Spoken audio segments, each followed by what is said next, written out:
আল্লাহ পাক রব্বুল আলামিন বান্দাকে কতটুকু ভালোবাসলে এভাবে নিখুঁতভাবে তৈরি করেছেন, এত নিখুঁতভাবে তৈরি করেছেন আমাদেরকে, এত নিখুঁতভাবে আল্লাহ পাক রব্বুল আলামিন দুনিয়ার জমিনে কোনো প্রাণী সৃষ্টি করে নাই যতটুকু নিখুঁতভাবে মানুষকে সৃষ্টি করেছেন। কারণ মানুষকে আল্লাহ পাক রব্বুল আলামিন একটা আকল দিয়েছেন। কি দিয়েছেন? যে আকল দিয়েছেন মানুষকে যে ব্রেন দিয়েছেন, এই ব্রেন কি অন্য কোনো জীবজন্তুর কাছে আছে? দেখেন, মানুষ ছোট্ট একটা প্রাণী, হাতিকে কন্ট্রোল করে না?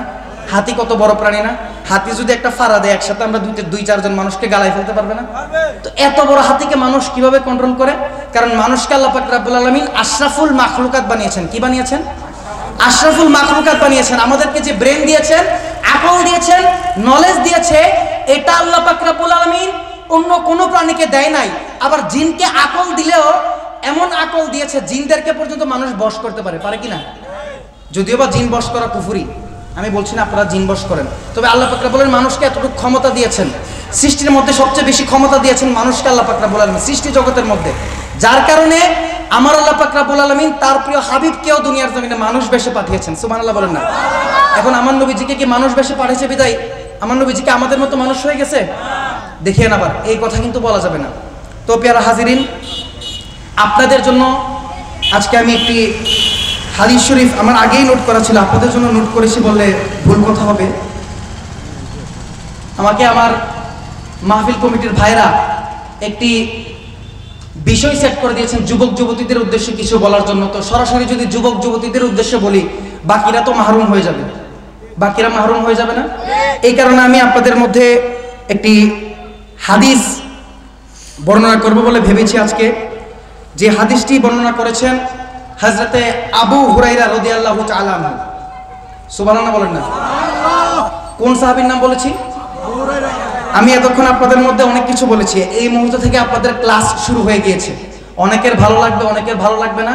যদি এখানে বসে থেকে কথাগুলো শুনতে পারেন, কিছু মনে রাখতে পারেন, এখান থেকে অন্তত যতগুলো কথা বলে এখান থেকে যদি অন্তত কিছু কথা মনে রাখতে পারেন, আপনার জীবনের মধ্যে আপনি ইনশাআল্লাহ যদি অ্যাপ্লাই করতে পারেন, আপনি ইনশাআল্লাহ উপকৃত হবেন। হাদিসটি বর্ণনা করেছেন হযরত আবু হুরায়রা রাদিয়াল্লাহু তাআলা আনহু। আমি আসার আগেও যিনি আলোচনা করছিলেন ওই হুজুর আবু হুরায়রা রাদিয়াল্লাহু তাআলা আনহু সম্পর্কে কিছু বলেছিলেন, আমার মনে হয় একটু শুনেছিলাম। যিনি আহলে সুফার সদস্য ছিল। আহলে সুফা বলতে মসজিদে নববীর বারান্দার মধ্যে কিছু সাহাবায়ে কেরাম থাকতেন সব সময়, যারা কিনা আল্লাহ রাসূল সাল্লাল্লাহু আলাইহি ওয়াসাল্লামের হাদিস সহ বিভিন্ন প্রকার ওনাদের ইসলামের খেদমতে ওনারা সবসময় নিয়োজিত থাকতেন। তো আহলে সুফার সদস্যদের মধ্যে অন্যতম সদস্য ছিলেন হযরত আবু হুরায়রা রাদিয়াল্লাহু তাআলা আনহু, যিনি সর্বাধিক হাদিস বর্ণনাকারীদের মধ্যে সবচেয়ে বেশি হাদিস বর্ণনা করেছেন হযরত আবু হুরায়রা রাদিয়াল্লাহু তাআলা আনহু। সুবহানাল্লাহ বলেন না? হযরত আবু হুরায়রা রাদিয়াল্লাহু তাআলা আনহু প্রথম দিকে উনি তেমন একটা হাদিস বর্ণনা মনে রাখতে পারতেন না। তো হযরত আবু হুরায়রা রাদিয়াল্লাহু তাআলা আনহু একদিন আমার নবীজিকে বলতে লাগলো, ইয়া রাসূলুল্লাহ, আমি আবু হুরায়রা, আপনি যা বলেন আমি অনেক কষ্ট করেও আমার ব্রেনের মধ্যে মনে রাখতে পারি না। যেমন আপনারা আজকে মাহফিলের মধ্যে এসে অনেকে বসেছেন, সবার ব্রেন কি এক সমান? সবার ব্রেন এক সমান আল্লাহ পাক রব্বুল আলামিন দিয়েছেন, কিন্তু ব্রেনের ওয়ার্কিং ক্ষমতাটা সবার এক সমান না। এটা আপনি কিভাবে বুঝবেন আমি আপনাকে বলি। আমরা যারা পুরুষ আছি, আমাদের ব্রেনের সেল হচ্ছে 49টা। কয়টা? আমাদের ব্রেনের সেল 49টা, আর মহিলাদের হচ্ছে 39টা। মহিলাদের বুঝ জ্ঞানটা সৃষ্টিগতভাবে একটু কম, আল্লাহ পাক রব্বুল আলামিন যেটা সৃষ্টিগতভাবে একটু কমিয়ে দিয়েছেন। এই কারণে দেখবেন যে এদেরকে এক কথা 10 বার বলা লাগে। এটা আসলে এদের দোষ না, এটা আবার আল্লাহর দোষও বলা যাবে না, এই কথা বললে কুফরি হয়ে যাবে। আল্লাহ পাক রব্বুল আলামিন এটা সিস্টেম করে দিয়েছেন, কারণ পুরুষদের তো কাজ করা লাগে বেশি, পুরুষদের কাজ বেশি করা লাগে না, পুরুষদের কষ্ট করা লাগে বেশি, জীবনের ত্যাগও স্বীকার করতে হয় বেশি, ঠিক কিনা? একটা পুরুষ ওনার জীবনে ফার্স্ট স্টেপে পুরুষ বাছে একটা, অনেক কবিরা বলেছে বা অনেক একটা কথা ফেসবুকে সোশ্যাল মিডিয়া দেখবেন, পুরুষ বাছে 20 বছর। এই কথাটা কেন বলেছে জানেন? কারণ পুরুষ ওনার নিজস্ব স্বাধীনতায় বাঁচতে পারে 20 বছর পর্যন্ত। এরপর যখন বাঁচতে শুরু করে তখন নিজের ফ্যামিলির টেনশন, পারিবারিক টেনশন, শিক্ষা, নিজের প্রতিষ্ঠিত হওয়ার টেনশন আছে না নাই? প্রত্যেকটা পুরুষ থেকে, যুবক ভাইদের থেকে প্রতিষ্ঠিত হওয়ার টেনশন আছে। এই কারণে বলেছে পুরুষ বাঁচে 20 বছর। পুরুষ বাঁচে যত বছর, হায়াত যত বছর দিয়েছে আল্লাহ তত বছরই বাঁচে। কিন্তু আমরা একজন পুরুষ জীবনে অনেক কিছু ত্যাগ করে, এই কারণে আল্লাহ পাক রব্বুল আলামিন পুরুষদেরকে ব্রেনের সেল বাড়িয়ে 49টা করে দিয়েছেন। আলহামদুলিল্লাহ বলেন না?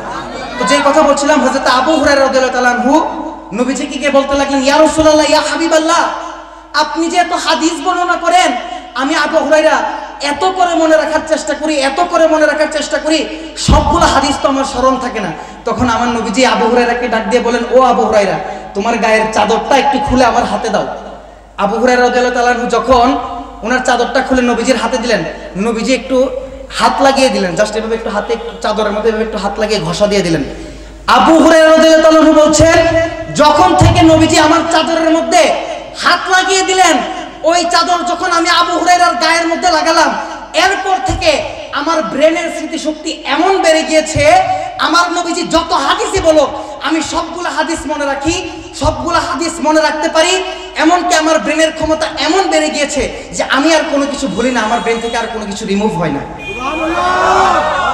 তো সেই হযরতে আবু হুরায়রা রাদিয়াল্লাহু তাআলা আনহুর ফয়েজ বরকত নবীজির মাধ্যমে আবু হুরায়রা রাদিয়াল্লাহু তাআলা আনহু হয়ে আমাদের উপর আল্লাহ পাক রব্বুল আলামিন দান করুন। আমিন। যতক্ষণ মাহফিলের মধ্যে বসবো, আমি এখন থেকে এই মুহূর্ত থেকে যে কথাগুলো বলবো, এই কথাগুলো আপনারা চোখ দিয়ে দেখবেন, কান দিয়ে শুনবেন, কলিজার মধ্যে সেভ করে রাখবেন। আমি আবার লাস্টে জিজ্ঞেস করব, এখন থেকে যে কথাগুলো বলবো এই কথাগুলো আমি আবার লাস্টে জিজ্ঞেস করবো, আপনারা কে কতটুকু মনে রাখতে পেরেছেন আমি দেখব।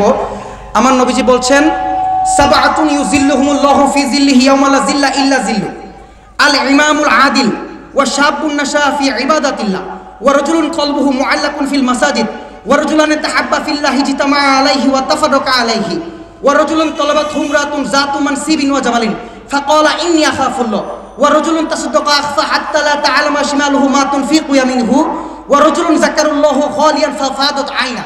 জোরে বলেন সুবহানাল্লাহ। ডাইরেক্ট ইবারত পড়ে দিয়েছি, এবার আমি ইবারত থেকে আস্তে আস্তে আলোচনার ভিতরে ঢুকবো। আমার নবীজি হাদিসের মধ্যে বলছেন, কঠিন হাসরের ময়দান যখন কায়েম হয়ে যাবে, যখন মা তার সন্তানকে চিনবে না, যখন সন্তান তার মাকে চিনবে না, যখন দুনিয়ার স্বামী এত মহব্বতের স্বামী তার স্ত্রীকে চিনবে না, যখন স্ত্রী তার স্বামীকে চিনবে না, কঠিন হাসরের ময়দান। এখন দুনিয়ার জমিন তো মাটির জমিন, পাথরের জমিন, ইটের জমিন, সিমেন্টের জমিন। হাসরের ময়দানটা, সমগ্র হাসরের ময়দান তামার জমিন হয়ে যাবে। আল্লাহ পাক রব্বুল আলামিন, এখন সূর্য 9,30,00,000 মাইল দূর থেকে তাপ দিচ্ছে, তখন সূর্যটা মাত্র 1 হাত কিংবা 1.5 হাত উপর থেকে এসে তাপ দিতে শুরু করবে।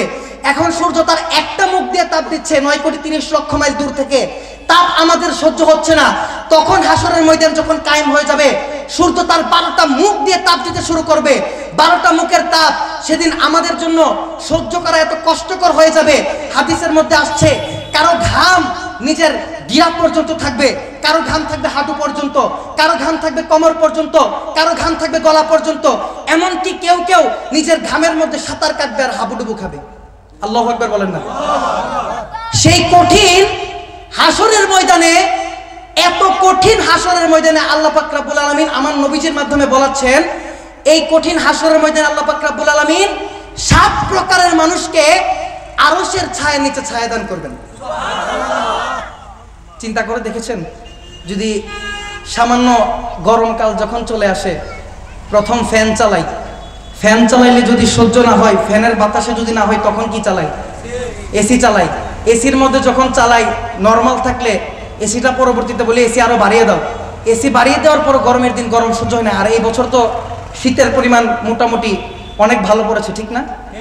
চিন্তা করে দেখেন, আমাদের অন্য কথার দিকে যাচ্ছে, কথা থেকে আবার আমরা যেই কথায় ছিলাম ওই কথায় চলে আসবো। এই প্রাসঙ্গিক কথাগুলো যদি না বলি, শুধু আমাদের হুজুররা আমরা এখন কোরআন হাদিসের আলোচনা করি, অন্যান্য যে প্রাসঙ্গিক আলোচনা কতগুলো বড় বড় দুনিয়ার মধ্যে ঘটে যাচ্ছে, এরকম কিছু আলোচনা আছে যে আলোচনাগুলো আমাদের করা দরকার। মাহফিলের মধ্যে এই আলোচনাগুলো আমরা কথার মধ্যে বলি না। এই কথাগুলো আপনাদেরকে বলছি যে এই বছর গরমের তাপমাত্রাও বেশি হবে।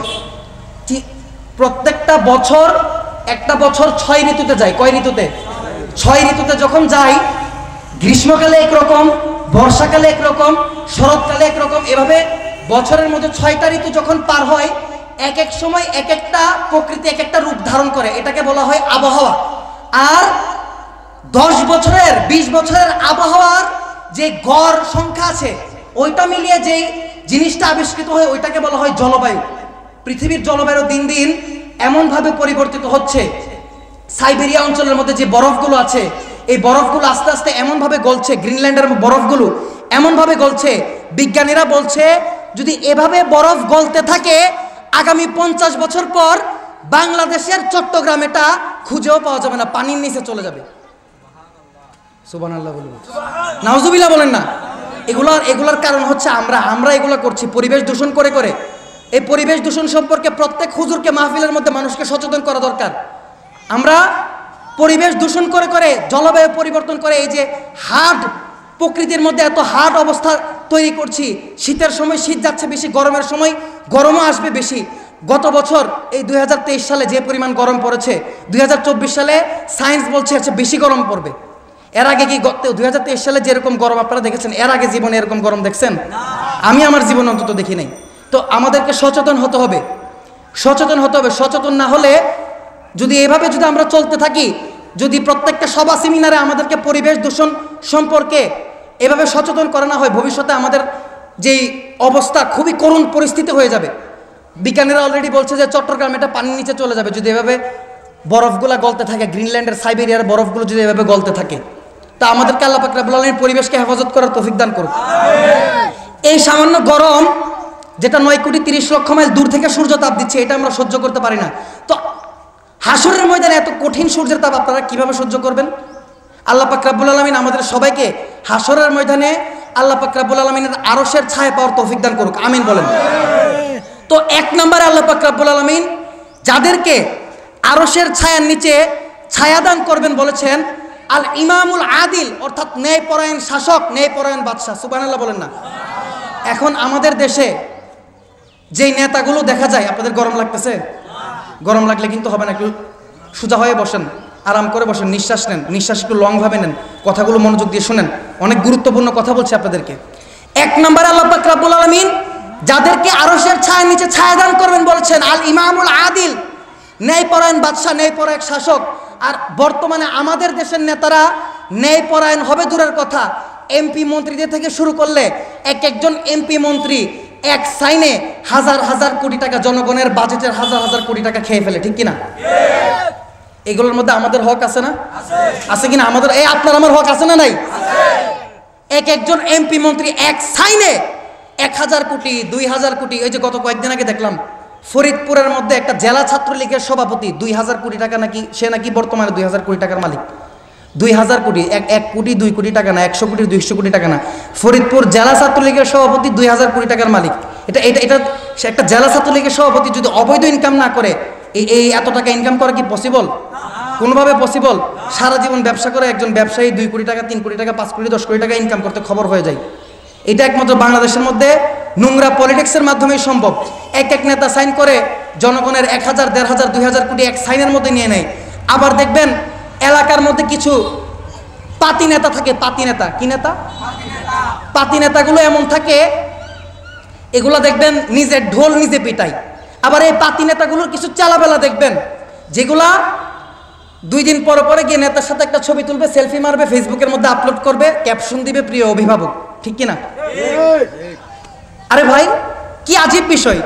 আপনার বাবা আপনাকে জন্ম দিয়েছে, আপনার বাবার সাথে আপনি একটা ছবি কোনোদিন তুলে ফেসবুকে ছাড়লেন না, আর নেতা আপনাকে একবার খবর নিলে দ্বিতীয়বার আপনার খবর নিতেও ভুলে যাবে, ওই নেতাকে নিয়ে ছবি তুলে ফেসবুকের মধ্যে 2 দিন পরে পোস্ট করেন প্রিয় অভিভাবক। এগুলো হচ্ছে পাতি নেতাগুলোর পাতি চামচা। কি চামচা? আবার কিছু নেতা দেখবেন, এমন কিছু নেতা থাকে যেগুলোকে এলাকার মানুষ ভয় পায়। আচ্ছা বলেন, যে নেতাকে এলাকার মানুষ ভয় পায় সে কি কখনো নেতা হতে পারে?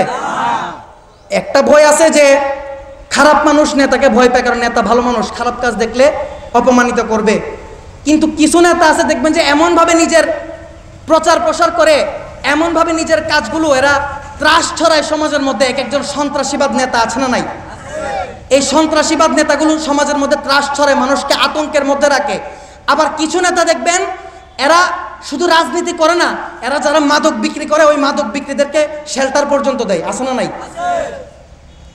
এক নেতা এক ক্যাটাগরির নেতা আছে। এই নেতাগুলোর কথা বলতে বলতে দিন রাত পার হয়ে যাবে, তবুও শেষ হবে না। এই যে এই নেতাগুলো এই এত কাজ এরকম কাজ করে, এদেরকে আমাদের মুখে বলা লাগবে না জাহান্নামী, কারণ আমি তো কাউকে জান্নাত জাহান্নামের গ্যারান্টি দিয়ে বলতে পারবো না, কিন্তু কার্যকলাপের মাধ্যমে তো আল্লাহ রাসূল হাদিসের মধ্যে বলে গিয়েছেন কোন কাজ করলে জান্নাতে যাবে, কোন কাজ করলে জাহান্নামে যাবে। এটা আমার নবীজি হাদিসের মধ্যে বলে নাই? বলেছে। তো যেভাবে খারাপ নেতা সমাজের মধ্যে আছে, আবার কিছু ভালো নেতা আছে না নাই? ভালো নেতা আছে। খারাপকে যেভাবে খারাপ বলবেন, ভালোকে সেভাবে ভালো বলতে হবে। ভালোকে যদি ভালো না বলেন, এটাও হক আদায় হবে না। যেমন আজকের এখানে মাহফিল হচ্ছে, এই মাহফিলের মধ্যে অনেক নেতারা টাকা পয়সা দিয়েছে, এমন নেতা আছে না? এরা সমাজের মধ্যে কিছু নেতা আপনারা দেখবেন সমাজের মধ্যে ভালো কাজের মধ্যে টাকা দেয়। গরিব মানুষ একটার বিয়ে হচ্ছে না, গরিব মানুষের সন্তান বিয়ে করতে পারছে না, বিয়ে করিয়ে দিচ্ছে। আবার দেখা যায় যে অনেক অসহায় মানুষ ওষুধ কিনতে পারছে না, ওষুধ কিনে দিচ্ছে। মাহফিল হচ্ছে, মাহফিলের মধ্যে টাকা দিচ্ছে। মাদ্রাসা হচ্ছে, মাদ্রাসার মধ্যে টাকা দিচ্ছে। মসজিদের উন্নয়ন হচ্ছে, মসজিদের উন্নয়নের মধ্যে টাকা দিচ্ছে। আমার নবীজি বলছেন, যারা এভাবে ন্যায়পরায়ণ হয়ে সমাজের মানুষের বিচার আচার করবে, যারা টাকা খেয়ে খারাপ মানুষের পক্ষে রায় দিবে না, টাকা খেয়ে একটা খারাপ মানুষকে ভালো বলে দরবারের মধ্যে নালিশের মধ্যে চালিয়ে দিবে না, যারা সঠিকভাবে বিচার করবে, যারা সমাজকে সঠিকভাবে চালাবে, সেই নেতাকে, সেই ন্যায়পরায়ণ শাসককে, সেই ন্যায়পরায়ণ বাদশাকে আমার নবীজি বলছেন কঠিন হাসরের ময়দানে আল্লাহ পাক রব্বুল আলামিন আরশের ছায়ার নিচে ছায়া দান করবেন। দুই নম্বরে আমার নবীজি বলেছেন ওয়া শাবুন নাশা ফি ইবাদাতিল্লাহ, অর্থাৎ যে ব্যক্তির যৌবনকাল আল্লাহর ইবাদতের মধ্যে কাটায়। সুবহানাল্লাহ বলেন না? এই যে আপনাদের কথা বলছে আমার যুবক ভাইরা, আপনাদের কথা বলছে, যে ব্যক্তির যৌবনকাল আল্লাহর ইবাদতের মধ্যে কাটায়। ইবাদত বলতে কি? ইবাদত বলতে কি শুধু নামাজ রোজা? নামাজ রোজা মুখ্য ইবাদত, আবার নামাজ রোজাকে ইবাদত না আমি এটা বলি নাই। নামাজ রোজা আসল ইবাদত, কিন্তু ইবাদত বলতে অনেক ইবাদত আছে। এই যে রাস্তার মধ্যে মনে করেন আপনি হেঁটে যাচ্ছেন, একজন মানুষ হঠাৎ করে অ্যাক্সিডেন্ট হয়ে গিয়েছে, অথবা একটা টেম্পো বাড়ি দিয়ে হাতটা ভেঙে দিয়েছে, ওই মুহূর্তে আপনি ওই ব্যক্তিটাকে ধরে হসপিটালে নিয়ে গেলেন, এটা ইবাদত। আপনার এলাকার মধ্যে আপনার একটা ছোট ভাই এক ক্লাস থেকে আরেক ক্লাসে উঠেছে, আপনার যে গাইডগুলো আছে, আপনি গাইডগুলো পরের বছরও যখন আপনার ক্লাসে উঠেছে আপনি তাকে দিয়ে দিলেন, এটাও ইবাদত। আপনার এলাকার মধ্যে রাস্তা দিয়ে আপনি হেঁটে যাচ্ছেন, একটা মানুষ ক্ষুধার্ত অবস্থায় বসে আছে, আপনি তাকে একটু খাবার দিলেন, এটাও ইবাদত। এভাবে ইবাদতের কোনো ক্যাটাগরি শেষ নাই, ইবাদতের কোনো এক এক রকমের ইবাদত আছে। আপনি দুনিয়ার মধ্যে চাইলে আপনি যখন ঘুমের মধ্যে আল্লাহুম্মা বিসমিকা আমুতু আহিয়া বলে ঘুমাবেন, আপনার প্রত্যেকটা নিঃশ্বাসও ইবাদতের মধ্যে পরিণত হয়ে যাবে। সুবহানাল্লাহ বলেন না? এভাবে মুসলমান যদি চায় তার প্রত্যেকটা নিঃশ্বাসকে ইবাদতে পরিণত করতে পারে, ঠিক কিনা? ঠিক না? মুসলমান যদি চায় তার প্রত্যেকটা নিঃশ্বাসকে ইবাদতে পরিণত করতে পারে। তো আমরা যারা যৌবনকাল, এখন আমরা যারা যুবক আছি, আমরা এখন যুবক অবস্থায় দুনিয়াটা আমাদের কাছে এমন লাগে, প্রত্যেকটা অবস্থায় ফুর্তিতে কাটাই, আনন্দের মধ্যে কাটাতে চাই। অনেক যুবক বলে দুনিয়াটা মস্ত বড়, খাও দাও ফুর্তি করে, নাউজুবিল্লাহ বলেন না? যৌবনকালটা আমাদের এমন, আমরা যৌবনকালের মধ্যে শরীরের মধ্যে প্রচুর পরিমাণ শক্তি থাকে, প্রচুর পরিমাণ এনার্জি থাকে। আমরা যখন বসন্তকাল আসলে দেখি গাছের মধ্যে গাছের পাতাগুলো বসন্তকালের মধ্যে পতপত করে উঠতে থাকে, গাছের পাতাগুলো, গাছের আকর এমন শক্ত হয়, কঠিনভাবে শক্ত হয়ে যায়, চাইলেও গাছের ডালটা ভাঙা যায় না। শীতকালে গাছের ডাল শুকিয়ে যায়, আর বসন্তকাল আসলে গাছের ডালগুলো শক্ত হয়ে যায়, আকরগুলো শক্ত হয়ে যায়। ঠিক যৌবনকালটা আমাদের এমন, বসন্তকাল আসলে যেভাবে গাছের ডালগুলো শক্ত হয়ে যায়, যৌবনকালে আমাদের শরীরের প্রত্যেকটা শক্তি, প্রত্যেকটা এনার্জিও ওই গাছের মতো শক্ত হয়ে যায়। তো দুনিয়ার মানুষ আমাদের যৌবনকালটা পছন্দ করে, যৌবনকালের চেহারাটা পছন্দ করে। যেমন দেখেন এখন এই যে আমার ইয়াং যুবক ভাইরা, ওনারা এখন যে বয়সে আছে, ওনাদেরকে যদি আরেকটা যুবতী মেয়ে দেখে পছন্দ করবে, ঠিক না? এখন আরেকটা যুবতী মেয়ে যদি একটা বুড়ো মানুষকে দেখে, যুবকটাকে যেভাবে পছন্দ করবে, বুড়ো মানুষটাকে কি একইভাবে পছন্দ করবে? আপনারা এখন যারা যুবক বয়সের আছেন, আপনারা যখন রাস্তা দিয়ে যান, অনেক মেয়ের দিকে তাকান, আমি আবার মেয়ের দিকে তাকাইতে বলতেছি না, মেয়ের দিকে তাকান, কারণ আপনাদের আকর্ষণ যুবতী মেয়েদের প্রতি। কারণ যৌবনকালটা দুনিয়ার মানুষ পছন্দ করে। একটা বৃদ্ধ মহিলা দেখলে কি একটা যুবক ছেলে তাকায় না? কারণ দুনিয়ার মানুষ যৌবনকালকে পছন্দ করে, দুনিয়ার মানুষটা যৌবনকে পছন্দ করে। আর আমার আল্লাহ বলছে, আমার বান্দা, আমি তোর যৌবনকালের ইবাদতকে পছন্দ করি। আর কি বলবো, বলতে গেলে তো এভাবে একটার পর একটা বাকি ইবাদতগুলোতে যেতে হবে, আমাদের যুবক ভাইদের উদ্দেশ্যে আমি বলবো, আপনারা এখন যে যৌবনকালটা পার করছেন, এই যৌবনকালটা বেশি বেশি আল্লাহ পাক রব্বুল আলামিনের ইবাদতের মধ্যে কাটানোর চেষ্টা করেন। কারণ যৌবনকালের ইবাদত আপনি যখন যুবক অবস্থায় আল্লাহকে একবার ডাক দিবেন, এই ভাই শুনেন, আপনি যখন যুবক অবস্থায় আল্লাহকে একবার ইয়া আল্লাহ বলে ডাক দিবেন, আমার আল্লাহ 70 বার ইয়া আবদি বলে আপনাকে বলবে, হে আমার বান্দা, হে আমার বান্দা, হে আমার বান্দা, এভাবে আমার আল্লাহ 70 বার বলবেন। এটা হচ্ছে যৌবনকালে আপনি যখন আল্লাহকে একবার ডাক দিবেন, আল্লাহ আপনার ডাকে কয়বার সাড়া দিবে? 70 বার সাড়া দিবে। এই কারণে যৌবনকালের মধ্যে যা চাওয়ার, আপনারা যৌবনকালকে গুরুত্ব দিয়ে আমরা কি